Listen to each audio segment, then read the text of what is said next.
जिस पिता पिताजी आप ने यहाँ अपनी बैठिए। पूरी हम जिंदगी कुछ बेटे देर में के आ रहे लिए हैं। कुर्बान कर दी, हाँ, उसी बेटे ने एक दिन उन्हें सड़क पर मरने के लिए छोड़ दिया। लेकिन किस्मत को कुछ और ही मंजूर था, जिसे वो बेसहारा पिताजी आप यहाँ समझकर बैठिए। छोड़ आया था। हम कुछ देर में आ रहे हैं। वही इंसान हाँ। कुछ दिनों बाद ऐसी जगह पहुंचा जहां से भगवान ने ऐसा इंसाफ किया कि बेटे बहू की दुनिया ही हिल गई। ये कहानी एक सच्ची घटना पर आधारित है, एक ऐसी घटना जिसे सुनकर शायद आपके दिल में भी दर्द उठेगा और आंखें नम हो जाएंगी। एक पिता था, नाम था राम प्रसाद। सीधा सादा, ईमानदार और दिल का बहुत साफ इंसान। उसकी पूरी दुनिया सिर्फ एक ही व्यक्ति के इर्द गिर्द घूमती थी, उसका बेटा अमित। राम प्रसाद ने अपनी जिंदगी में कभी अपने लिए कुछ नहीं मांगा। जो भी किया सिर्फ अपने बेटे के लिए किया। कभी मजदूरी, कभी छोटे मोटे काम। दिन रात मेहनत करके उसने अमित को पढ़ाया लिखाया। कई बार ऐसा भी हुआ घर में सिर्फ एक वक्त का खाना होता था, लेकिन राम प्रसाद मुस्कुराकर कह देता, बेटा मुझे भूख नहीं है, तू खा ले, और खुद पानी पीकर सो जाता। उसे सिर्फ एक ही खुशी थी, मेरा बेटा एक दिन बड़ा आदमी बनेगा। समय बीता, अमित पढ़ लिख कर नौकरी करने लगा और कुछ ही समय बाद उसकी शादी भी हो गई। बहू पूजा घर आई। शुरुआत में सब ठीक था, लेकिन धीरे धीरे हालात बदलने लगे। अब पूजा को राम प्रसाद की हर बात खटकने लगी। वो अक्सर अमित से कहती, तुम्हारे पिताजी की वजह से हम अपनी जिंदगी नहीं जी पा रहे। अमित, जो कभी अपने पिता के बिना एक दिन भी नहीं रह पाता था, अब चुप रहने लगा। और एक दिन अचानक राम प्रसाद की तबीयत बिगड़ गई। सांस लेने में तकलीफ, शरीर में कमजोरी, चलना फिरना भी मुश्किल हो गया। अमित उन्हें अस्पताल लेकर गया। डॉक्टर ने रिपोर्ट देखी और गंभीर आवाज में कहा, इनकी किडनी लगभग जवाब दे चुकी है, हर हफ्ते डायलिसिस करना पड़ेगा, वरना जान बचाना मुश्किल है। यह सुनकर जैसे समय रुक गया। अमित के चेहरे पर चिंता साफ दिख रही थी, लेकिन पूजा के चेहरे पर कोई और ही गणित चल रहा था। अस्पताल से बाहर निकलते ही पूजा बोली, इतना पैसा खर्च करके क्या फायदा, कितने दिन जिएंगे। अमित ने सिर झुका लिया। उसके पास कोई जवाब नहीं था। उसी रात राम प्रसाद अपने बिस्तर पर लेटे थे, लेकिन उनकी आंखों में नींद नहीं थी। उन्होंने सब कुछ सुन लिया था। आंखों से आंसू बह रहे थे, लेकिन दिल में फिर भी दुआ थी, भगवान मेरे बेटे को खुश रखना। उधर दूसरे कमरे में अमित और पूजा के बीच बात चल रही थी। पूजा बोली, अगर तुमने अभी फैसला नहीं लिया तो हमारी पूरी जिंदगी बर्बाद हो जाएगी। अमित चुप था, लेकिन उसके अंदर एक तूफान चल रहा था। एक तरफ पिता का प्यार और दूसरी तरफ अपनी जिंदगी। कमरे में सन्नाटा था, लेकिन उसी सन्नाटे में एक ऐसा फैसला जन्म ले रहा था जो एक बेटे को कभी नहीं लेना चाहिए था। सुबह का समय था। घर में अजीब सा सन्नाटा पसरा हुआ था। राम प्रसाद अपने बिस्तर पर बैठे थे, कमजोर शरीर, कांपते हाथ, लेकिन चेहरे पर फिर भी वही सादगी। उन्होंने धीरे से आवाज लगाई, अमित बेटा, जरा पानी दे दे। अमित कमरे के बाहर खड़ा था। उसने सुना, लेकिन कुछ पल के लिए चुप रहा। तभी पीछे से पूजा की आवाज आई, हर समय कुछ न कुछ चाहिए इन्हें, हम नौकर हैं क्या इनके। अमित ने कुछ नहीं कहा, बस चुपचाप जाकर पानी का गिलास दे दिया। राम प्रसाद ने कांपते हाथों से गिलास पकड़ा और बेटे की तरफ देखकर हल्की सी मुस्कान दी। उन्हें क्या पता था कि अब वही बेटा उनसे धीरे धीरे दूर होता जा रहा है। दिन बीतते गए, दवाइयां कम हो गई, इलाज लगभग बंद हो गया। राम प्रसाद समझ रहे थे, लेकिन उन्होंने कभी कुछ नहीं कहा। एक दिन अमित उनके पास आया और बोला, बाबा चलिए आपको अस्पताल ले चलते हैं। राम प्रसाद की आंखों में हल्की सी चमक आ गई। उन्हें लगा शायद उनका बेटा अभी भी उनके साथ है। वो धीरे धीरे उठे और अमित के साथ बाहर आ गए। अमित ने एक ऑटो रोका और दोनों उसमें बैठ गए। रास्ते भर राम प्रसाद खिड़की से बाहर देखते रहे, जैसे जिंदगी के हर पल को आखिरी बार देख रहे हों। कुछ देर बाद ऑटो एक सुनसान सड़क पर जाकर रुक गया। चारों तरफ सन्नाटा, ना कोई घर, ना कोई इंसान। राम प्रसाद ने हैरानी से पूछा, बेटा, ये कौन सा अस्पताल है? अमित ने नजरें चुराते हुए कहा, बाबा, आप यहीं बैठिए, मैं दवाई लेकर आता हूं। राम प्रसाद धीरे से नीचे उतर गए। वो सड़क किनारे बैठ गए। दिल में भरोसा था कि उनका बेटा अभी लौटेगा। अमित बिना पीछे देखे वहां से चला गया। समय बीतता गया, धूप तेज होती गई, फिर शाम होने लगी, लेकिन अमित वापस नहीं आया। राम प्रसाद की आंखें अब भी उसी रास्ते पर टिकी थी जहां से उनका बेटा गया था। उनकी सांसें भारी हो रही थी। शरीर जवाब दे रहा था, लेकिन दिल अब भी उम्मीद से भरा था। धीरे धीरे रात हो गई। सड़क पर ठंडी हवा चल रही थी और एक बूढ़ा बाप, अकेला, बेसहारा, वही पड़ा था। उसकी आंखों से आंसू बह रहे थे, लेकिन आवाज अब भी वही थी, मेरा बेटा आएगा। रात बीत चुकी थी। सुबह की हल्की धूप सड़क पर फैलने लगी थी, लेकिन उस सुनसान किनारे पर राम प्रसाद अब भी पड़े थे, कमजोर, बेहाल। सांसें जैसे किसी तरह चल रही थी। कभी आंखें बंद हो जाती तो कभी अचानक खुल जाती, जैसे किसी का इंतजार अब भी बाकी हो। तभी दूर से एक काली गाड़ी आती दिखाई दी। गाड़ी तेजी से आगे बढ़ रही थी, लेकिन जैसे ही वो राम प्रसाद के पास से गुजरने लगी, अंदर बैठे शख्स की नजर उन पर पड़ी। गाड़ी रोको। अचानक एक सख्त लेकिन चिंतित आवाज गूंजी। ड्राइवर ने तुरंत ब्रेक लगाया। गाड़ी से एक युवक उतरा। साफ सुथरे कपड़े, आत्मविश्वास से भरा चेहरा। नाम था अर्जुन। वो तेजी से राम प्रसाद की तरफ बढ़ा। पास जाकर देखा तो उसकी आंखों में चिंता उतर आई। बाबा, क्या हुआ आपको? उसने झुककर पूछा। राम प्रसाद ने धीरे धीरे आंखें खोली। सूखे होंठ, कांपती आवाज, बेटा, मेरा कोई नहीं है। ये शब्द सुनते ही अर्जुन का दिल जैसे अंदर से हिल गया। उसने एक पल भी देर नहीं की। ड्राइवर, जल्दी से इन्हें गाड़ी में बैठाओ।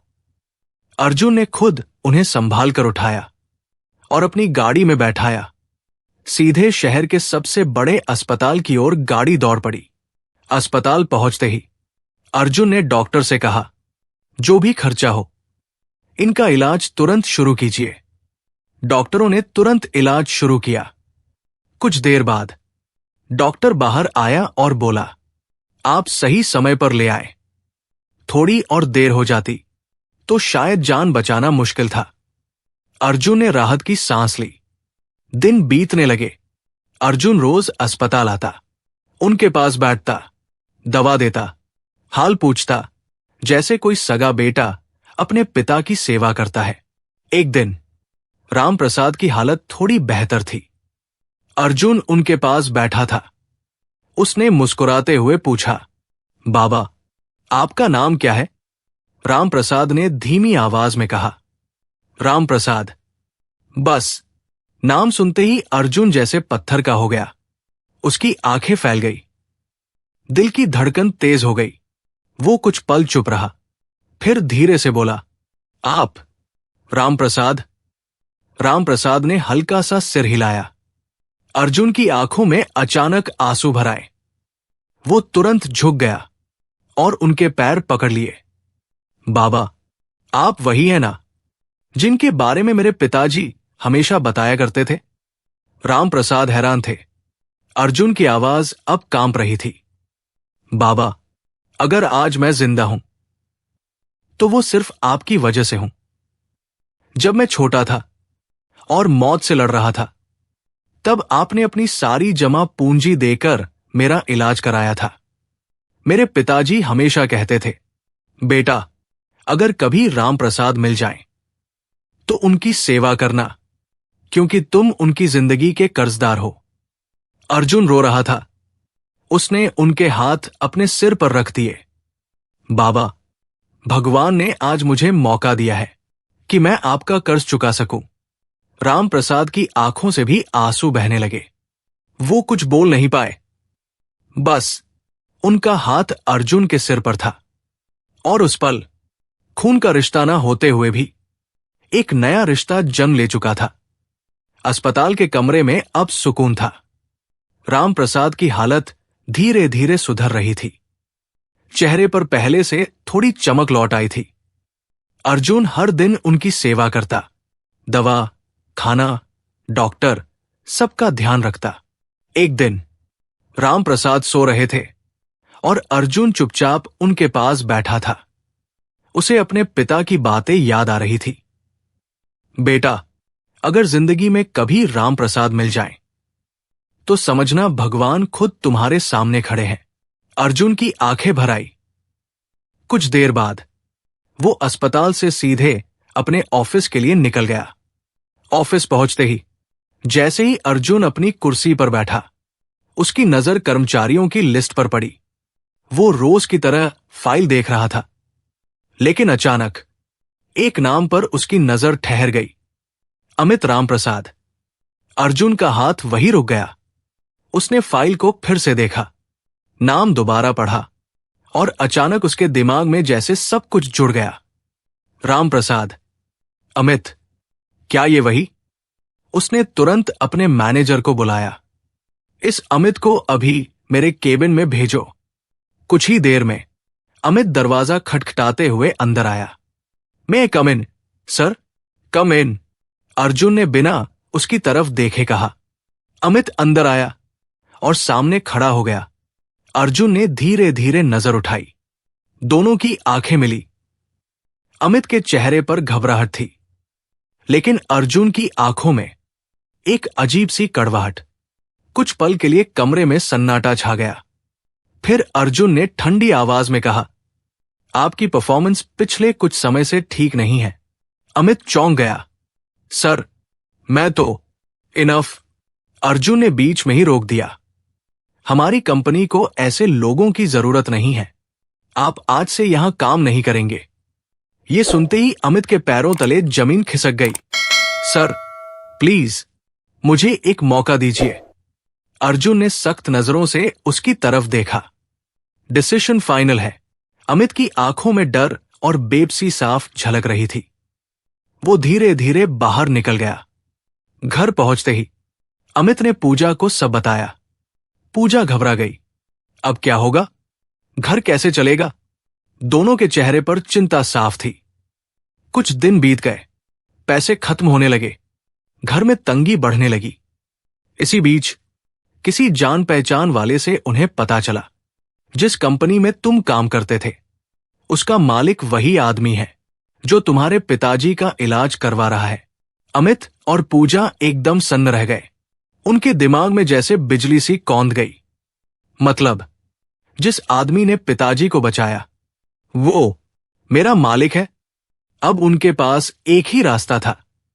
दोनों घबराए हुए सीधे उसी अस्पताल की ओर भागे जहां राम प्रसाद भर्ती थे। अस्पताल के बाहर अमित और पूजा हड़बड़ाते हुए पहुंचे। दिल जोर जोर से धड़क रहा था। चेहरे पर डर, पछतावा और घबराहट साफ दिख रही थी। दोनों जल्दी जल्दी अंदर गए। रिसेप्शन से कमरे का नंबर पूछा और सीधे उसी कमरे की तरफ बढ़ गए। दरवाजा थोड़ा सा खुला था। अंदर का दृश्य देखकर दोनों के कदम वहीं रुक गए। अर्जुन राम प्रसाद के पास बैठा था, उन्हें अपने हाथों से दवा दे रहा था, और राम प्रसाद शांत होकर उसे देख रहे थे, जैसे कोई पिता अपने बेटे को देखता है।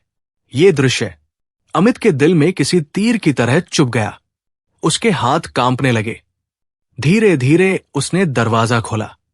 अर्जुन ने नजर उठाई और अमित को देखा।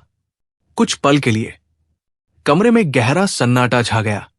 अमित आगे बढ़ा और अचानक अपने पिता के पैरों में गिर पड़ा। पिताजी, उसकी आवाज कांप रही थी।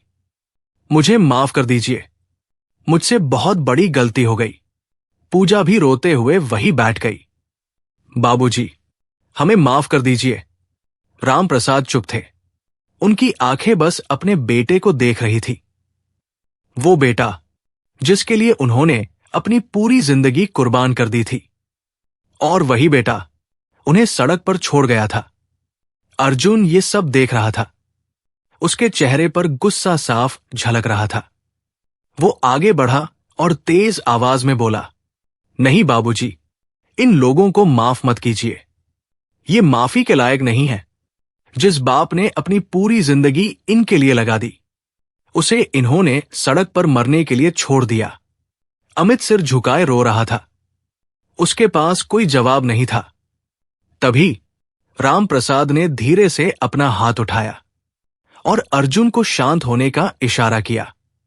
उन्होंने कांपती आवाज में कहा, नहीं बेटा अर्जुन, जो जैसा करता है वैसा ही भरता है। कमरे में एक गहरी खामोशी छा गई। राम प्रसाद ने अपने बेटे की तरफ देखा। उनकी आंखों में दर्द था, लेकिन नफरत नहीं। मैंने तुम्हें कभी बुरा नहीं सिखाया था बेटा, लेकिन जो तुमने किया उसका फल तुम्हें मिल गया। अमित फूट फूट कर रोने लगा। पिताजी, एक मौका दे दीजिए, मैं सब ठीक कर दूंगा। राम प्रसाद ने धीरे से आंखें बंद कर ली। कुछ पल बाद बोले, अब जो बीत गया उसे बदल नहीं सकते। जाओ, अपनी जिंदगी संभालो। अमित और पूजा रोते हुए वहीं बैठे रहे, लेकिन इस बार कोई उन्हें रोकने वाला नहीं था। अर्जुन ने राम प्रसाद का हाथ पकड़ा और धीरे से कहा, बाबा, अब आप अकेले नहीं हैं। आज से आप मेरे साथ रहेंगे। राम प्रसाद की आंखों में आंसू आ गए। उन्होंने अर्जुन के सिर पर हाथ रखा और पहली बार दिल से सुकून महसूस किया। कुछ ही दिनों बाद राम प्रसाद अस्पताल से डिस्चार्ज हो गए और अर्जुन उन्हें अपने घर ले गया। वही अमित और पूजा अपनी गलतियों के बोझ तले धीरे धीरे टूटते रहे। उन्हें अब समझ आ चुका था कि जिस पिता को उन्होंने ठुकराया था वो कोई साधारण इंसान नहीं, उनकी जिंदगी का सबसे बड़ा सहारा थे। लेकिन अब बहुत देर हो चुकी थी, क्योंकि भगवान देर करता है लेकिन इंसाफ जरूर करता है। अगर ये कहानी आपके दिल को छू गई हो तो कमेंट बॉक्स में अपनी राय जरूर लिखें। साथ ही ये भी बताइए कि आप किस जगह से ये कहानी देख रहे हैं। अगर आप हमारे चैनल पर नए हैं तो चैनल को लाइक और सब्सक्राइब जरूर करें, ताकि ऐसी ही सच्ची और भावनात्मक कहानियां आप तक लगातार पहुंचती रहें। जय हिंद।